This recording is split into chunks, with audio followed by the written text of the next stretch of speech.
Ever wonder what causes hiccups? They happen when your diaphragm, the muscle that helps you breathe, suddenly contracts, causing that hic sound. This can be triggered by eating too fast, drinking carbonated beverages, or even stress. So, how do you stop them? Try holding your breath for a few seconds.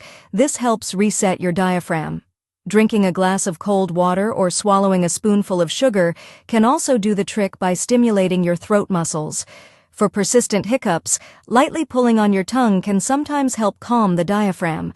Most hiccups go away on their own, but these tips can speed up the process. For more tips, visit docus.ai.